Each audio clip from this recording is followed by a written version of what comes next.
É um prazer em te receber aqui nas nossas modernas instalações radiofônicas. Muito bom, meu. Eu, eu assisti o filme ontem, cara. Eu não tinha visto. Ah, que legal. Foi muito bom ter visto, não só por poder te entrevistar com mais base, mas por ter acesso a uma obra tão legal, meu. Parabéns, cara. Obrigado, Paulo. Fico emocionado de estar aqui, fico emocionado de estar no seu programa, ainda mais na Rádio Eldorado, assim, eu sou um grande ouvinte da Eldorado, ouço a Carol Heissen de manhã, a Roberta Martinelli, o É, pessoal Aquino, o Emanuel e o Leandro, enfim. Então, estou muito feliz de fazer parte aí. que ótimo, Flávio. É bom saber que você gosta do clubinho aqui da Eldorado, cara. Flávio, vamos lá. Além de te dar as boas-vindas, cara, uma coisa que eu sempre fico curioso assim com pessoas ligadas especialmente ao cinema, né? É o tempo, né, cara? O tempo de produção, o tempo que leva para fazer uma obra audiovisual de qualidade, né?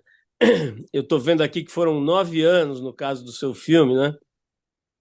Estamos falando do filme A Metade de Nós, que o Flávio concebeu, dirigiu. Me fala um pouco sobre isso, Flávio. Essa história de ficar anos gestando uma obra, né, cara? Tem um lado legal, porque você vai, imagina, né, que você vai cuidando, você vai tratando da obra, mas deve ter uma ansiedade, uma angústia também envolvidos, né? Conta aí um pouquinho. Fora, assim, as questões materiais, né, de custo e tudo que você vai carregando por muito tempo, né?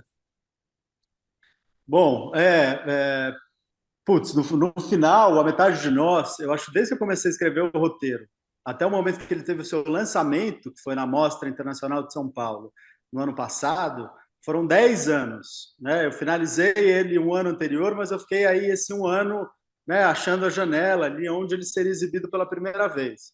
Então, desde a primeira ideia, né, do argumento ali atrás, quando, né, foi em outubro de 2014 que, né, a ideia veio, surgiu com força, e aí eu encontrei o Bruno Castro, que é o roteirista, comentei com ele sobre essa possibilidade de fazer um filme sobre isso, ele se empolgou, se animou, e aí a gente começou a escrever o roteiro, enfim, e aí o roteiro foi evoluindo, evoluindo, evoluindo, passou por alguns tratamentos, e, né, aí sem entrar, eu acho que em datas de quando a gente começou a gravar, né, quando foi a parte de edição, mas 10 anos depois que a gente viu o filme na telona, assim, numa primeira experiência coletiva, né, Paulo? E eu acho que isso tem suas vantagens, porque tem um processo de amadurecimento natural da história, né? Então, é muito bacana você poder escrever um tratamento, mostrar para um consultor, respirar, voltar para a história, voltar para né, voltar para os personagens, fazer um novo tratamento, né? O tratamento no roteiro, ele é conhecido quando você de fato revoluciona a história, né? Ou você tira personagem, ou você tira uma grande parte, né, do arco de algum personagem, enfim, tem mudanças profundas na história que são feitas para conseguir chamar de um novo tratamento. A gente, para você ter uma ideia, na metade de nós a gente filmou no oitavo tratamento.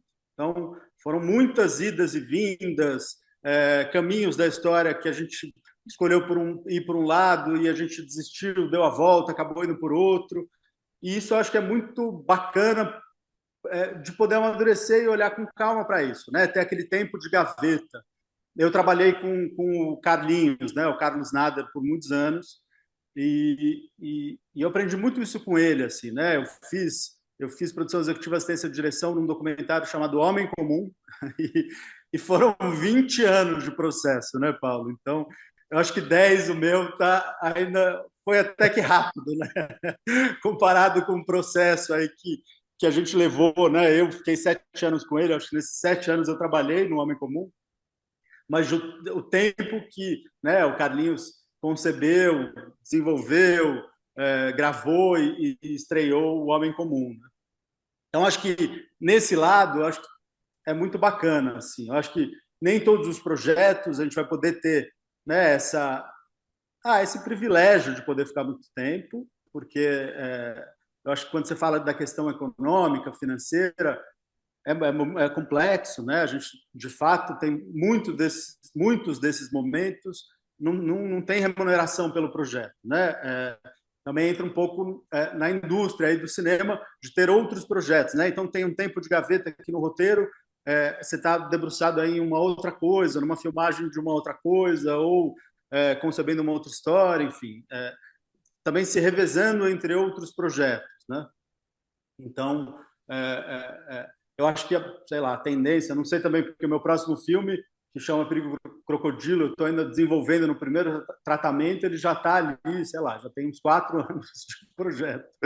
Então, eu não sei se essa vai ser de fato, uma regra dos filmes que eu vou realizar, enfim, ou se isso, com o tempo, tende a diminuir, né? As coisas tendem a ficar mais concisas, com a experiência, com, né, outros projetos com outras características, né?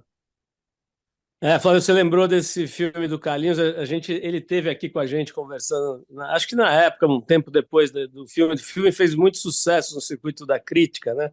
Nos festivais e tal, um filme belíssimo. De fato, ele demorou tanto tempo que o protagonista morreu durante o processo, né? E depois o filme continua após a morte. Mandar um abraço aqui para o Carlinhos Nader, um dos maiores cineastas do Brasil, sem dúvida. Não sou eu que estou falando, já vi isso sendo dito pelo Caetano Veloso, o Ali Salomão e gente desse calibre, né?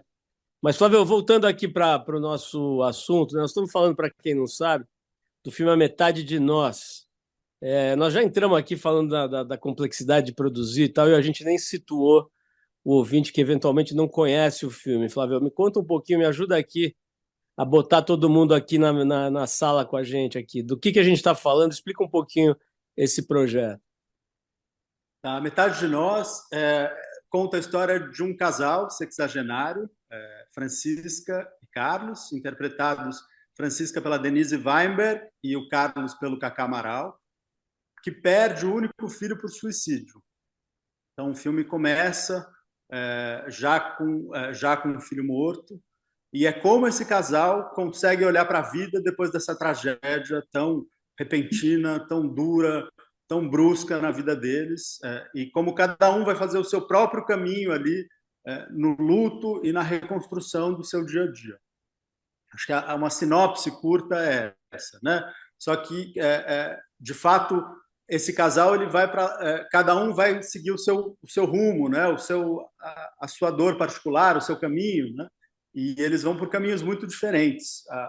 A Francisca, ela se assombra pela culpa da morte do filho, que é uma das características que mais assombra, né, quem é impactado pelo suicídio, e ela vai em busca de desvendar ali se existe de fato um culpado pelo que aconteceu.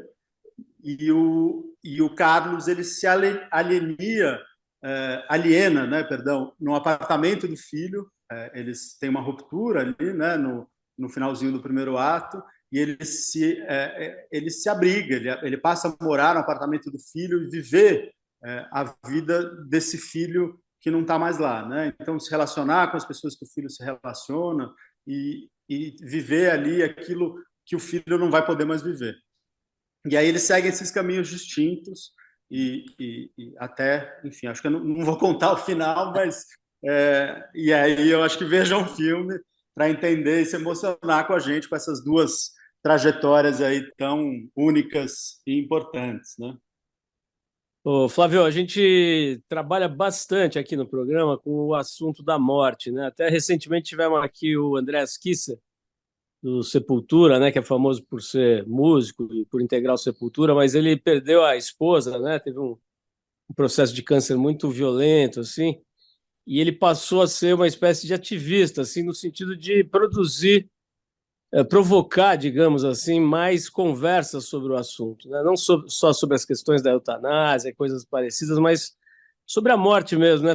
Da gente falar mais e com mais naturalidade sobre isso, né? A gente faz muito esse trabalho aqui, por exemplo, teve aqui a Ana Cláudia Arantes, né, que hoje é conhecida como uma referência aí nos cuidados paliativos, né, de cuidar de gente que morre e também das pessoas que sobrevivem àquela morte, mas que têm milhões de questões para lidar, né, quando morre alguém muito próximo, né?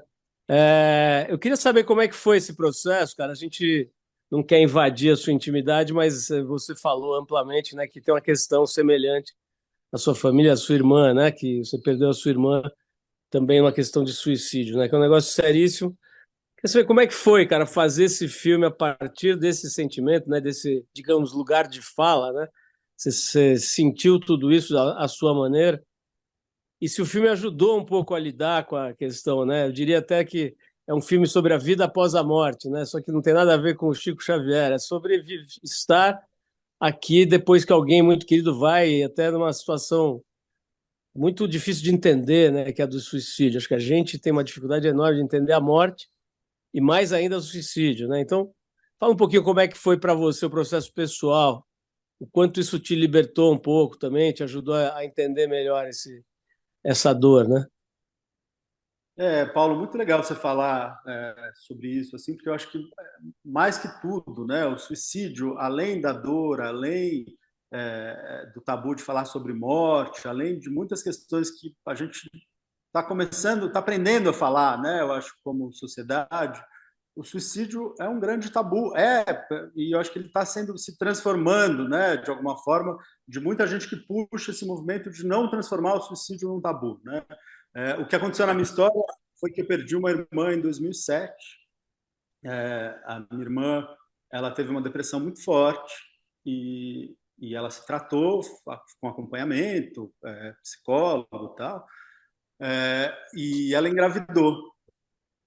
E ela teve uma gravidez ótima, Paulo. Foi super bem, passou lá os seus 9 meses feliz, tal, estava plena, tal. E aí, quando a minha sobrinha nasceu, no quarto mês mais ou menos, a depressão começou a voltar com muita força.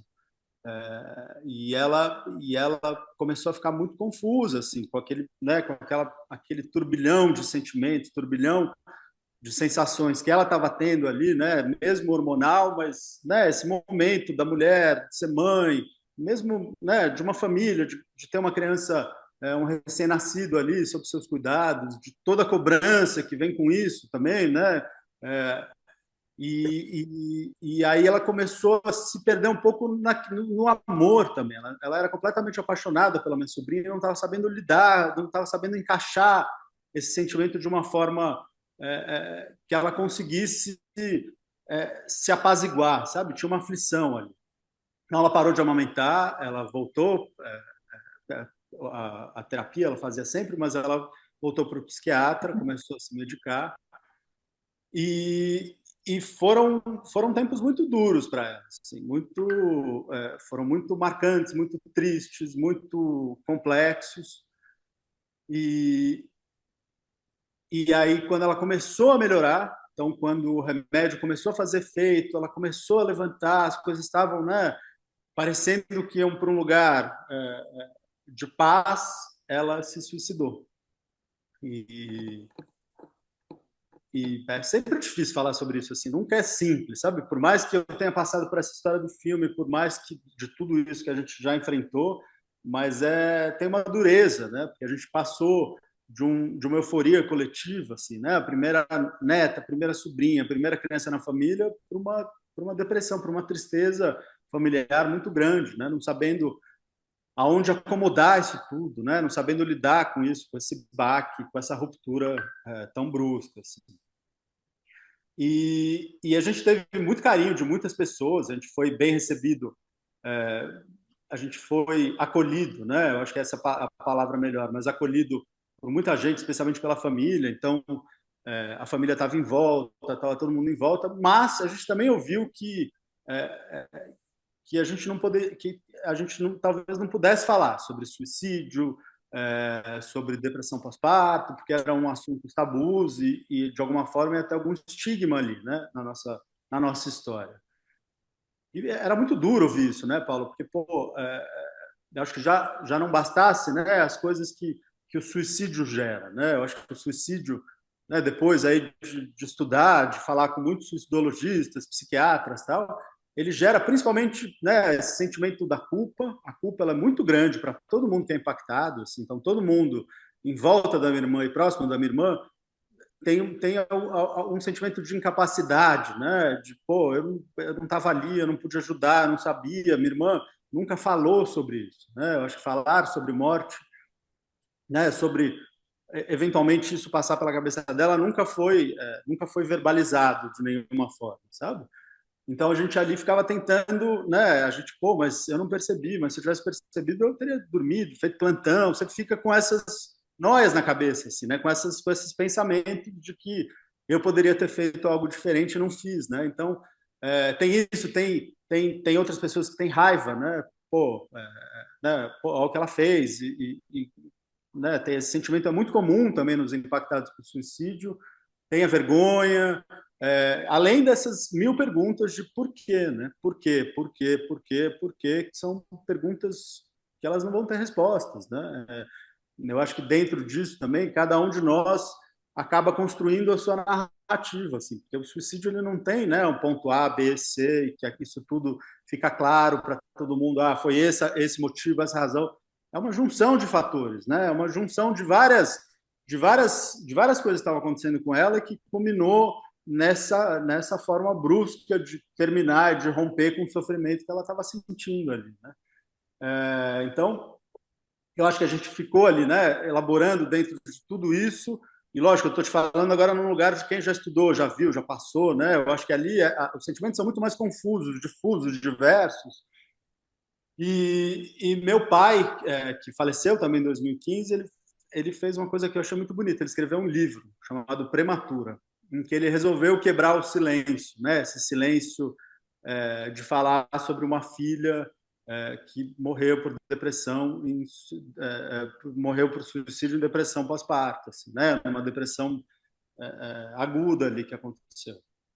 Isso, pô, além de, né, me causar muita admiração, assim, né? Meu pai era um cara que ele era super divertido, adorava conversar, contar piada, tal, mas sobre ele, né, os sentimentos dele, sobre as questões dele, não era de sentar e falar, ele guardava.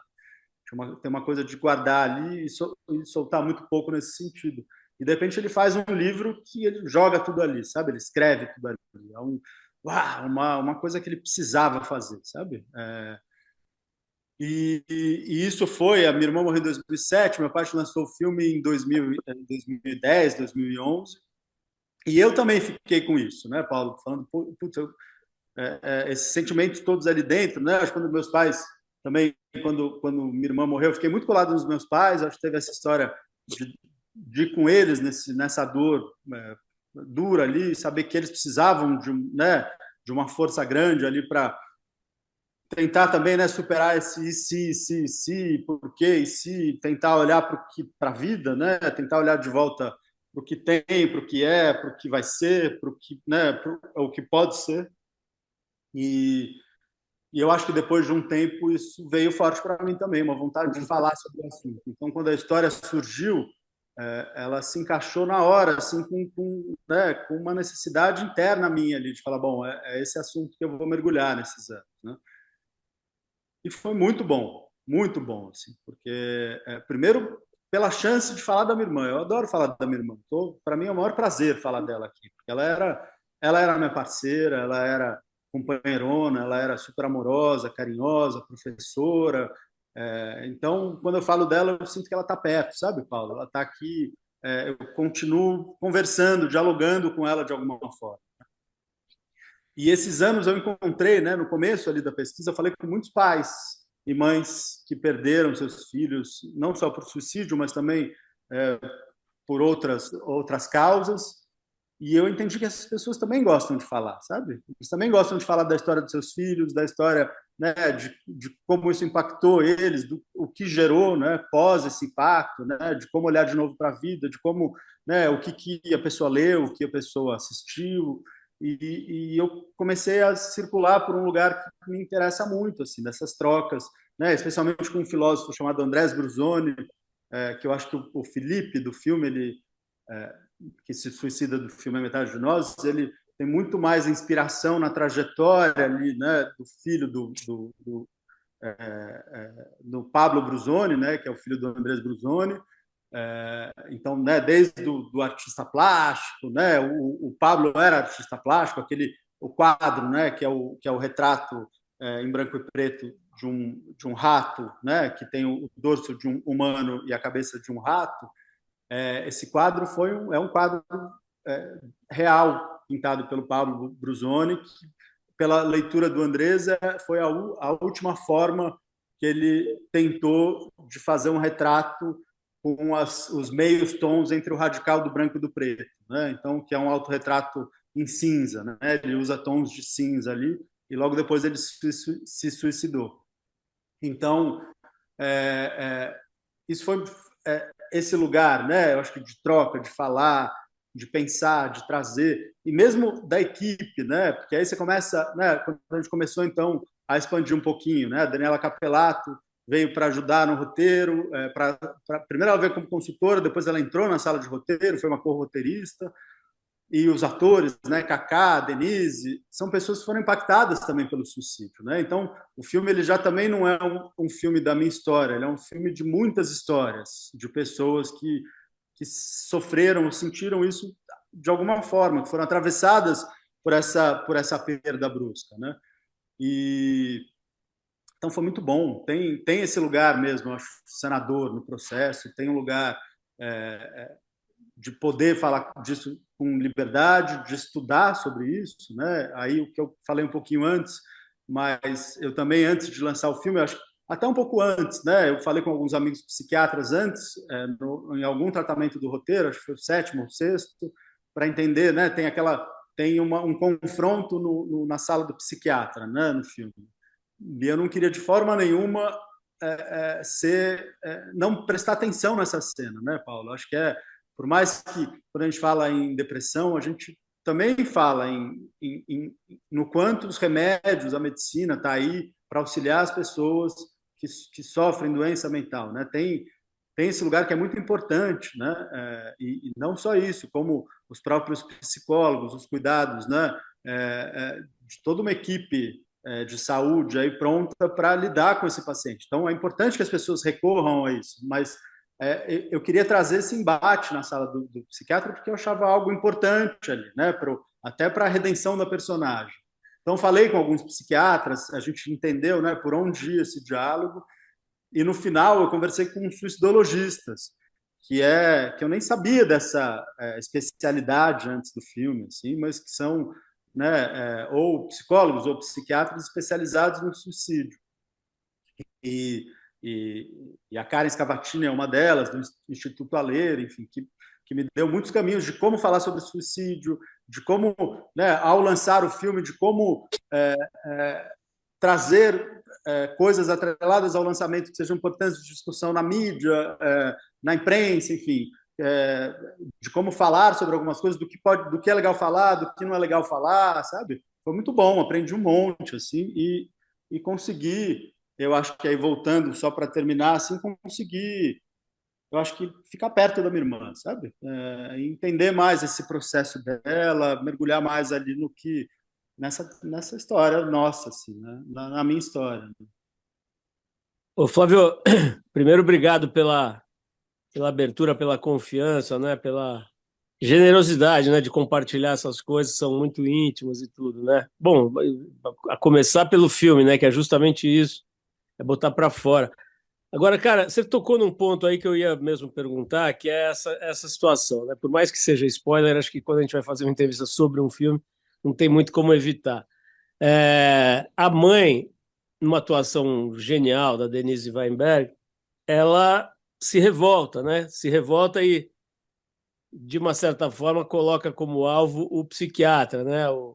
Por conta dos remédios que ela descobre que o filho estava tomando e tal, e vai lá, e inclusive cogita e chega a tentar assassinar o psiquiatra, né? Fala um pouco sobre isso, cara. Isso é uma coisa recorrente.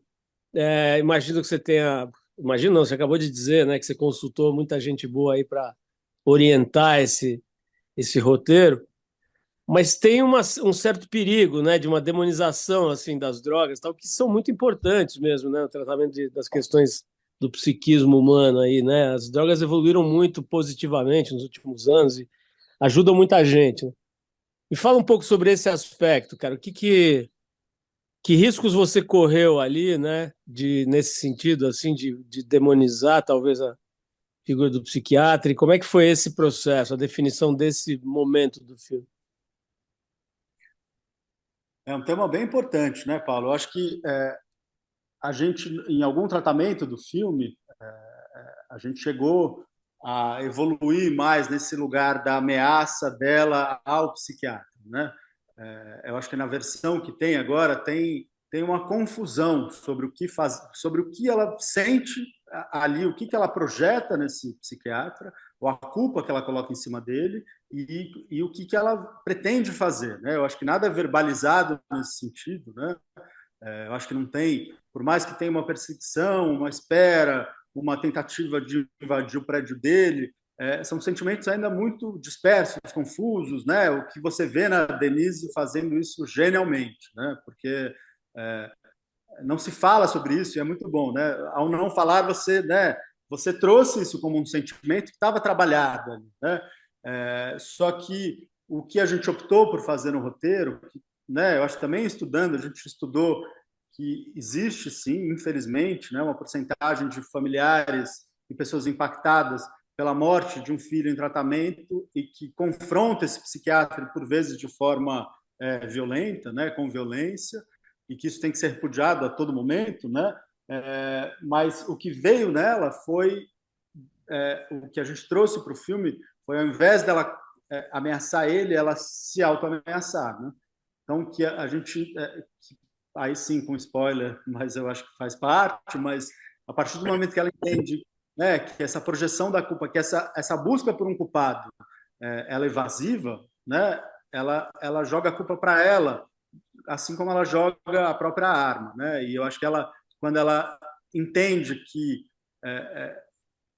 essa arma também pode causar o suicídio dela, ela se conecta com o filho de forma a entender o que o filho passou e ela consegue, enfim, aí fazer o luto, né? Foi esse o percurso que a gente trouxe para ela, né? Eu acho que tem sobre os remédios, né, Paulo? Eu acho que foi o que eu comentei um pouquinho lá atrás, assim, né? Sobre os tratamentos, os psicólogos, os psiquiatras. Eu acho, em algum debate que eu fiz, acho, se não me engano, foi no MIS com uma psiquiatra, e ela citou que é muito recorrente, é muito. E quase todos têm na sala ali na faculdade, falando que quando o paciente começa a melhorar por tratamento químico, né, pelos remédios, é o momento mais importante para ficar atento ao paciente, porque é o momento onde, de fato, pode ocorrer, eventualmente, um suicídio. Então, que é um momento importante de olhar para esse paciente.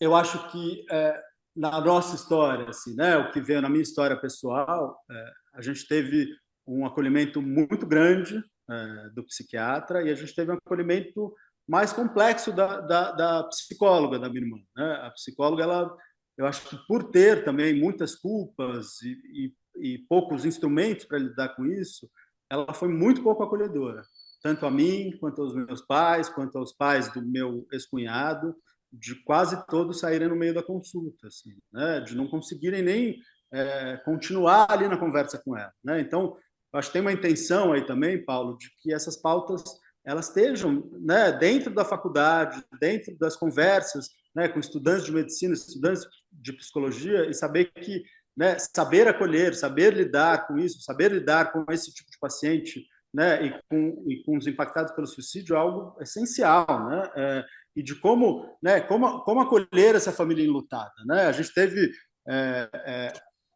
teve falas muito duras assim, né? E que eu acho que o que veio um pouco para a ficção bom. Então, se tudo isso passava pela cabeça dela, porque ninguém de nós aqui jamais imaginou que isso estava passando pela cabeça dela, né? Se isso era uma coisa tão evidente, tão clara, né? E aí é uma discussão entre o sigilo profissional, que aí talvez eu deixasse até para os próprios profissionais da saúde trazerem com mais propriedade, mas, né, aonde entra, né, aonde o sigilo profissional é superior a resguardar a vida de determinado paciente ou não, ou, né, a partir do momento que você quebra esse sigilo, será que você cria outras coisas que podem prejudicar o paciente? Enfim, são questões, eu acho, para serem discutidas, né? Felipe, você citou o quadro do Pablo, né? Que é um quadro real de um artista plástico que se suicidou, que aparece no filme, né? E que seria, segundo o pai dele, uma última manifestação. Queria te perguntar sobre isso, cara. Assim, é muito frequente, eu não sei qual é, não aliás, não conhecia essa ciência da suicidologia, né? É interessante saber que a medicina, a ciência está se especializando em tentar entender esse tipo de situação, né? Mas a coisa da carta, né, da mensagem, do escrito, é bastante frequente, né? Volta e meia você vê casos em que a pessoa deixa lá uma despedida, uma carta. Agora teve essa carta, não é exatamente esse caso, né, mas do Cícero, né, do Antônio Cícero, essa carta que ele deixou para os amigos e tal. O que você sabe sobre isso? E no caso da sua irmã, por exemplo, ela não deixou nada escrito, não deixou nenhuma mensagem. O que leva a pessoa a escrever ou a não escrever? Você chegou a passar por aí, né, nos seus estudos? Cheguei, até para o próprio filho, né? A gente, no ensaio ali com os atores, a gente escreveu uma carta e eles tiveram contato com essa carta, né? Então, eu acho que depois eu posso falar um pouquinho desse processo ali, né? De como foi, essa cena não está no filme, essa carta não está no filme, mas as suicidologistas recomendam que nenhuma carta de suicídio deve ser pública, porque são cartas escritas não necessariamente na sã consciência, não necessariamente de uma forma acolhedora, não necessariamente de uma forma clara, né? Tem às vezes confusão, medo e todos esses sentimentos eles ficam embaralhados ali na carta, né? Então eles têm uma indicação clara de não publicizar a carta de suicídio e nem a forma como a pessoa se suicidou. São dois lugares em que os estudiosos falam que não se deve falar, sabe? Então, quando você fala do Antônio Cícero, né? O Antônio Cícero era muito amigo do Carlinhos, e existiu essa discussão há pouco tempo, tal, do quanto a carta dele, né? Por mais que seja um outro contexto, né, Paulo? Mas é uma carta de um suicídio assistido por uma doença crônica que não tem cura e que ele resolveu compartilhar com os amigos e a imprensa divulgou, né? O que os suicidologistas falam é que essa carta não deveria vir a público, né? Eu acho que tem um lugar, acho que é uma carta endereçada aos amigos, não às pessoas, né? Eu acho que não é ou não é um escrito final do Antônio Cícero, um poema após, né? O último poema é uma carta carinhosa aos amigos falando de como ele se sentia e das decisões que ele resolveu ter e que ele resolveu fazer. Né? Uma carta que é muito carinhosa, bonita, mas o que falam é que, eventualmente, alguém em angústia, em ansiedade, passando por situações semelhantes ou por sentimentos semelhantes, mas com outras causas, pode se identificar com isso de alguma forma e criar outros caminhos de terminar com essa angústia. Por isso que não se deve, né, trazer para a imprensa esse tipo de carta. Essa discussão, esse levantamento, até a própria Caris Cavattini fez um post sobre isso, dizendo que é difícil, né, porque tem esse lugar também de, às vezes, romantizar um pouco, né, essa carta de despedida. E é complexo, porque quem se suicida não pode ser tratado nem como herói, nem como vilão, é uma pessoa em angústia, né, que resolveu dar esse final para o que ela estava sentindo. Então tem uma complexidade. Sim. Ô, Flávio, você mencionou, cara, assim, se eu entendi bem, que tanto a Denise quanto o Kaká viveram situações desse tipo. É isso mesmo? É isso que determinou, inclusive, a escolha deles para o filme? Fala um pouquinho desse aspecto, porque a interpretação de ambos, né, mas especialmente da Denise, é um negócio meio mediúnico, né? Assim, ela vira e tem essa coisa de uma contenção, né, de mais silêncio do que fala, ou seja, deve ser um desafio para o ator, né, para a atriz nesse caso, muito grande, né? Você tem que expressar uma dor horrorosa sem falar nada, muito tempo ali só no olhar, nas expressões faciais, né? Me fala um pouco da escolha do Kaká e da Denise e os porquês e como é que foi trabalhar com eles.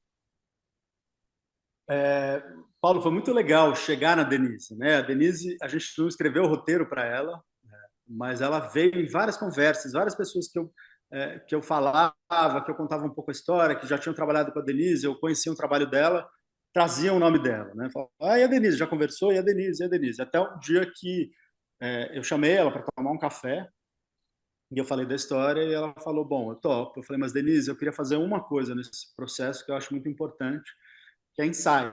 Eu queria ensaiar.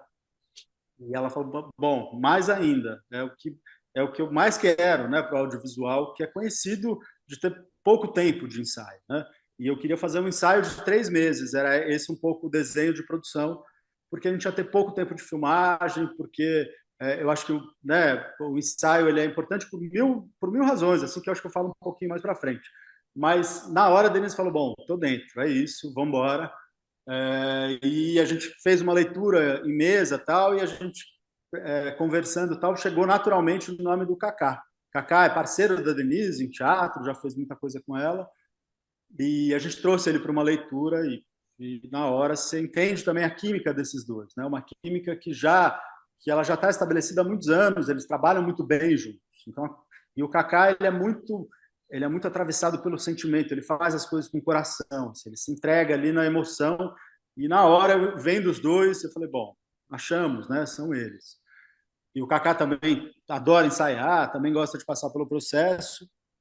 E aí a gente então se uniu, né, os três com esse mesmo objetivo e foi ensaiar. E era um ano muito difícil, assim, foi 2018, que era a gente estava tendo a eleição, né, mais uma das eleições mais complexas aqui no Brasil, sofrendo lutos diários ali, né, com, com mil acusações aos artistas, a arte, a democracia, enfim. Então a gente estava vivendo muitos lutos ali diários e falando sobre morte, falando sobre suicídio e paralelo a isso aquela votação acontecendo, todo aquele cenário de 2018. E a gente fez um trabalho muito legal que era primeiro a gente construiu, né, um pouco de trabalho de mesa, mas de tentar trazer memórias ali que eles mesmo, né, por indução, eles escolhiam a que eles iam trazer. A gente chegou nesses dois personagens, né, na Francisca e no Carlos, com trabalho de corpo, com trabalho de mesa, trabalho de indução. E depois que a gente chegou, que eles estavam mais, né, mais ali presentes, a gente começou a fazer todos os vínculos deles. Né? Então, como eles conheceram, quando eles casaram, eles tendo filho, o filho se formando. Então, a gente foi passando toda a vida deles ali em algumas cenas importantes que a gente mapeou, que achava legal para essa gênese de cada um dos personagens. Até que o último ensaio foi o ensaio do dia que eles encontram o filho recém-morto, acabado de morrer. E aí de lá a gente aí voltou para o papel e aí passou as cenas, né? Passou uma outra cena ali até chegar num papiro que a gente chama, num manuscrito, em que a gente em que a gente mapeou todas as cenas. Então cena 1, 2, tal, até a última. E em cada cena a gente tinha o grau de emoção dos personagens, né? Então uma coisa que até o Kaká trouxe, né? De 1 a 5, qual a sua energia, né? Não emoção, energia, né? De menos enérgico ou mais enérgico. E para cada cena a gente dava um nome. Então era obsessão ou desilusão ou esperança ou enfim, em cada cena ali eles davam um nome específico para o sentimento que rodeava, né, que era mais essencial para o personagem naquela cena. Isso foi muito bom, porque primeiro, né, a gente tem essa coisa do ensaio que ele criou uma conexão muito grande entre nós. Então a gente começou a se entender, conseguir se acessar, conseguir chegar nos lugares com muito mais clareza, objetividade, rapidez. Eu acho que a gente estava seguro, né? Os três a gente chegou no set seguro, um set que foram 3 semanas e meia de gravação, a gente tinha, né, pouco tempo para gravar. E a gente tinha que ser muito certeiro, né? Por mais que tivesse tempo para improviso, para espaço no set, a gente tinha que ter uma fluidez ali para conseguir cumprir o nosso cronograma. E eu acho que eles ficaram seguros, sabe? De conhecer quem eles no lugar aonde eles, na roupa que eles iam vestir, né? no lugar que eles iam entrar. Assim. Então foi muito bom, foi muito importante assim ter esse tempo de ensaio. Não sei se é uma coisa que eu vou conseguir ter sempre, assim, mas eu acho que é um dinheiro dentro, né, desse dinheiro todo do filme. Foi um dinheiro muito bem gasto, muito bem direcionado, assim, porque ele rendeu horas de set, ele possibilitou com que a gente pudesse cumprir o cronograma e pudesse mergulhar na matéria-prima ali, né? No que é mais importante dentro da nossa história, que são esses dois caras contando, né? Essa mulher, esse cara contando essa história de uma forma realista, emocional, e por isso foi muito bacana. Assim, foi uma experiência única e que eu recomendo totalmente. Agora, Flávio, sem querer ser insistente, mas assim, acho que é interessante para saber sobre a construção, né, do filme, da própria atuação dos dois. Eles, na vida real, passaram por situações desse tipo? Passaram. Os dois passaram, não foi pré-requisito, assim, isso veio no ensaio, eles compartilharam as experiências deles, e é muito comum, né, Paulo? Eu acho que é mais comum do que a gente imagina, porque realmente é não falado, né? As pessoas É. tendem a não falar quando acontece algo assim na sua família, né? Então, é, também olhando os dados, né? Se você começa a pesquisar os números de suicídio, né? Você fala, sei lá, na dúvida entre suicídio ou morte por acidente, a tendência é que essa morte seja computada como acidente, sabe? Acidental, né? Porque de fato você não consegue ter certeza que aquele acidente foi proposital ou não, né? Então ele acaba tendendo a ser computado como acidente, mas os números são muito assustadores, né, de suicídio. Então, se você for contar que cada pessoa que se suicida impacta, em média, 135 pessoas diretamente, né, no sentido de que 135 pessoas que conviviam, que eram próximas a essa pessoa, se sentem profundamente, né, impactadas por essa morte, tá aí, né? Esses números hoje, né, uma das grandes causas das mortes entre jovens e adolescentes, né, entre as três maiores é o suicídio. O suicídio no Brasil aumenta, né? O último dado computado foram 16 mil suicídios por ano, sendo 700 mil no mundo, né? Isso dados de 2022, se não me engano. E então, é algo muito sério, assim, né? Algo que precisa ser, de fato, falado, discutido, pensado, né, como política pública, de como se pode falar para prevenir, né? Acho que tem isso também, né, Paulo? Uma coisa que é muito importante quando a gente fala sobre suicídio é que a gente não consegue evitar um suicídio, né? O suicídio é inevitável, porque quando você fala da possibilidade de, podia ter evitado, né? Eu que não vi, eu que não estava ali, isso gera mais culpa, né? Pô, eu podia ter evitado e não evitei, né? A gente pode falar, então ele não é evitável, a gente pode prevenir, né? A gente pode trazer formas de diálogo e conversa que possam fazer com que ele não aconteça, com que se previna, né? Isso tem que ser, né, uma questão de saúde pública, né? De ser discutido e de ser pensado, de ser entendido como a gente, como sociedade, lida com isso. Né? Flávio, você falou agora há pouco sobre essa ideia dos ensaios terem sido um bom uso do dinheiro do orçamento, né? Vamos falar um pouquinho sobre esse aspecto, cara. Vamos sair um pouquinho do assunto do filme e falar um pouquinho sobre o negócio do filme, né? Quer dizer, a gente entrevista aqui há pouco mais de 40 anos todo tipo de gente, muito artista, muito cineasta, muito ator, muita atriz, né? Em 4 décadas você pode imaginar, né? Assim, a gente brinca aqui que até o Matusalém já passou por aqui e deu uma entrevistinha. É, como é que é, cara? Existe um negócio, porque o que a gente ouve falar é que até produções grandes e tal, tirando um ou outro gênero aí, certas comédias e tal, elas têm uma dificuldade, né, de gerar lucro, de gerar resultado, né?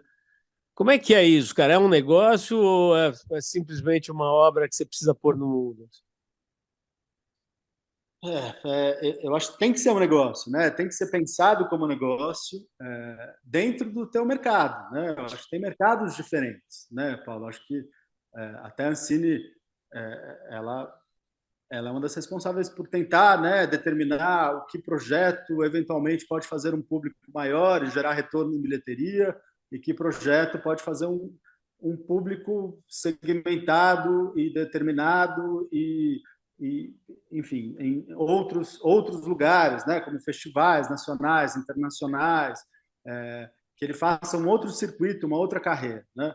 Eu acho que eu acho que tem dois lugares, né? Eu acho que sim, o cinema ele deve gerar retorno, acho que não só financeiro, mas eu acho que tem um retorno de que é um retorno muito impalpável, né? É difícil de mesurar, mas é o quanto a partir do momento que você faz um filme, você retrata sobre a sua cultura, sobre a sua história, sobre o seu país, sobre o seu entorno e leva isso para outros públicos fora, né? O que você está levando junto, né? Que tipo de desejos, de curiosidades, é, de vontades sobre o nosso país não está viajando junto com o filme, né? Não acompanha esse projeto, esse produto, né? É lógico quando, né, a história são grandes públicos, né?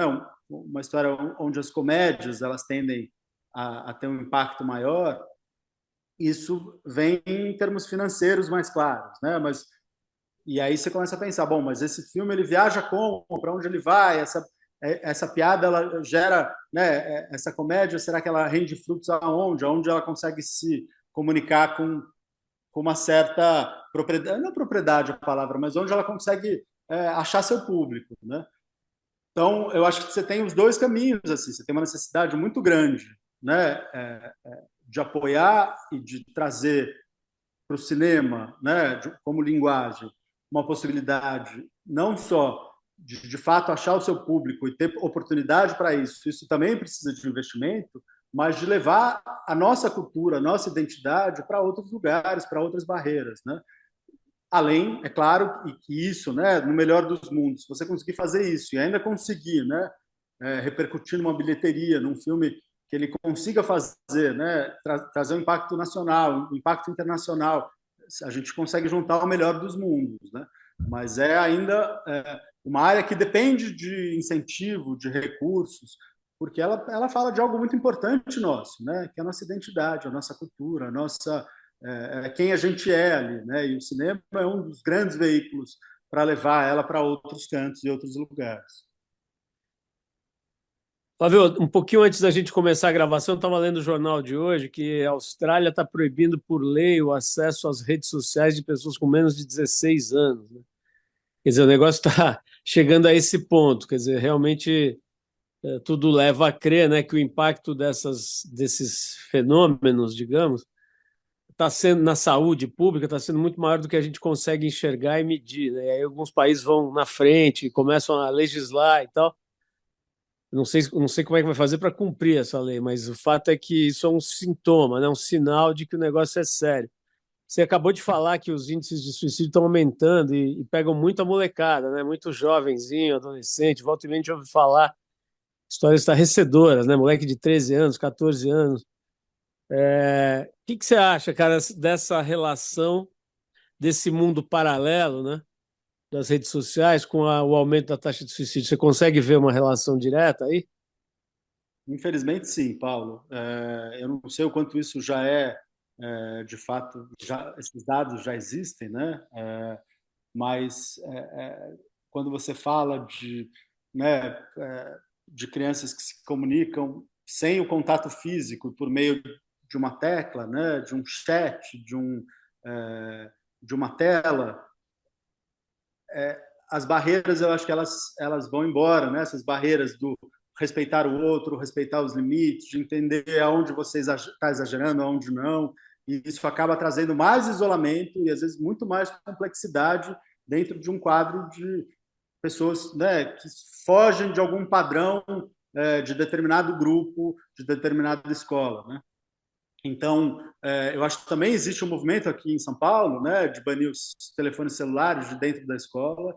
Eu acho que banir as redes sociais de jovens e adolescentes, né, até os 16 anos, é uma dessas outras formas e uma das formas que se mostra como, né, como necessárias para fazer com que as pessoas voltem a um lugar de troca frente a frente, ainda mais nessa fase, que é uma fase de muita insegurança, de muita formação, de não conseguir, né, de se buscar quem é, e eu acho que esses ataques eles são muito maléficos, né, nesse sentido. Não digo, né, a gente teve esse caso recente agora de um aluno do Bandeirantes e, e parece que ali tem um uso meio discriminado do aparelho, dos aparelhos das telas, né? Não sei também falar exatamente como é e como, enfim, como aconteceu especificamente, mas o que a gente tem que olhar como sociedade e saber que tem um determinado momento ali que as crianças um pouco mais que são mais vulneráveis estão, né, numa posição mais de construção do eu, de se colocar no mundo, podem ser muito mais prejudicadas por algo que a gente também é, né, Paulo? A gente também sofre, né, esses impactos das redes sociais. Eu digo que dessa relação das mensagens, tal, eu acho que isso a gente está um pouquinho mais vacinado quando a gente cresce, né? Eu acho que isso a gente consegue bloquear um pouco mais, apesar de existir os haters, né? As pessoas que invadem perfil de outras pessoas e acabam bombardeando com ódio ali, né? Mas eu acho que é importante, né? Como fazer para prevenir, né? Tinha esse lugar também, né? Não vamos falar, né? Tinha há muito tempo atrás, né? Quando o Goethe lançou um livro que é O Sofrimento de um Jovem Werther, que foi quando ocasionou, né? Foi denominado o efeito contágio, porque era um homem que se suicidava por amor, e aí isso no final do século XVIII começou a ser reproduzido por algumas outras pessoas que liam o livro e aí se denominou o efeito contágio. Então, foi um passo para, né, não podemos falar abertamente sobre suicídio porque isso de fato contagia as pessoas. Só que hoje eu acho que o pensamento é um pouco diferente. Bom, a gente pode falar, mas tem que falar com cuidado, né? Então, quando a gente for falar, a gente tem que falar que tomando todo o cuidado do mundo, medindo as palavras, tentando entender esse lugar de acolhimento, mas pô, se tem alguém que está em sofrimento, então, né, por que não também divulgar os canais, né? CVV, que é um canal que funciona 7 dias por semana, 24 horas por dia, que geralmente as pessoas que estão lá são pessoas que foram impactadas por suicídio e conseguem, né, dar auxílio para as pessoas que estão em sofrimento, em angústia, e conseguem acolher essas pessoas, ou, enfim, tem um chat que chama Pode Falar, da Unicef, que também ele funciona em outros horários, geralmente para público de 13 a 24 anos, mas funciona das 8 às 10 e às 8 às 22, né? E só não funciona domingos e feriados, onde as pessoas que de alguma forma estão em sofrimento ou passam por situações que o suicídio, né, passa pela cabeça ali, quer falar sobre isso. Esse chat da Unicef é um lugar onde a pessoa pode teclar e conversar com um profissional do outro lado da linha e pode entender caminhos, né, de apaziguar isso, de conseguir buscar ajuda, ou mesmo o mapa da saúde mental, que é um espaço na internet, que é mapadasaudemental.com.br, que tem uma lista de profissionais, né, psicólogos, psiquiatras e profissionais da saúde que podem prestar atendimento gratuito para as pessoas que precisam, sabe, de um acolhimento imediato, não tem recurso, né? Porque também é caro, né, Paulo? Não é que tem uma problemática aí, né? Tem uma questão aí do quanto o acesso também às vezes é limitado porque a pessoa não consegue pagar uma sessão de terapia ou não consegue chegar no médico psiquiatra no tempo e na agilidade que precisa. Então, tem esses caminhos aí que são pessoas, né, que a gente pode falar sobre suicídio, mas também trazer possibilidades aí de acolhimento para quem está ouvindo a gente agora e passa pela cabeça essa, né, e está em angústia, em sofrimento. Duas perguntas para a gente terminar, Flávio. Primeiro, o seguinte: como é que faz para ver o filme, né? Ele está em algum streaming? Como é que as pessoas conseguem ver o filme? Deve ter um monte de gente curiosa já, agora mais ainda, né? Depois de ouvir o nosso papo. O segundo, você falou sobre as pessoas que eventualmente estão, né, numa situação de depressão ou passando pela cabeça a ideia do suicídio. Você deu algumas sugestões e métodos, né, para elas procurarem, vamos dizer assim, lidar com isso da melhor maneira. E para os pais que perderam alguém, né, que perderam um filho, o que você consegue dar algum tipo de sugestão, né? Por mais que você não tenha vivido isso, quem faleceu foi sua irmã, mas você estudou esse assunto profundamente, trabalhou isso, né? O filme é sobre isso. Dá para dizer alguma coisa para um pai ou para uma mãe que perderam um filho nessa situação? É, eu acho que tem uma responsabilidade aí, né, Paulo, de como falar sobre isso para essas pessoas. Eu acho que o procurar ajuda é muito bom, né? Procurar ajuda não necessariamente de um profissional, mas existem muitos grupos de acolhimento, grupos de pessoas, né, sobreviventes, que é o nome técnico para isso, ou de enlutados, que são grupos em que outros pais e outras mães passaram por situações análogas, semelhantes, e que é muito bom poder escutar os outros e falar, porque isso você consegue primeiro ter um espaço seguro, um espaço de acolhimento em que você consegue compartilhar a tua dor de uma forma limpa ali e verdadeira, sem barreiras, sem pensar no que, como estão te julgando, de poder colocar seus sentimentos ali para fora, isso é muito bom. Então esse seria um caminho assim, né? E Paulo, eu não sei, o meu filme ele tem ele é um filme que ele fala muito sobre vida, né? E eu sou um cara que acredito muito na vida, né? Eu acho que a gente se constrói pelas nossas dores, pela nossa história, mas eu continuo fazendo voto por aqui, pelo que a gente está e de como a gente consegue transformar aqui, né? Duro, tem um período ali, né? Do como a gente vai conseguir processar isso tudo. Não é rápido, é um longo tempo e às vezes e é um tempo que ele vai se perdurar pela tua história inteira, né? A tua história inteira vai ter essa, essa relação com esse filho que foi embora, né?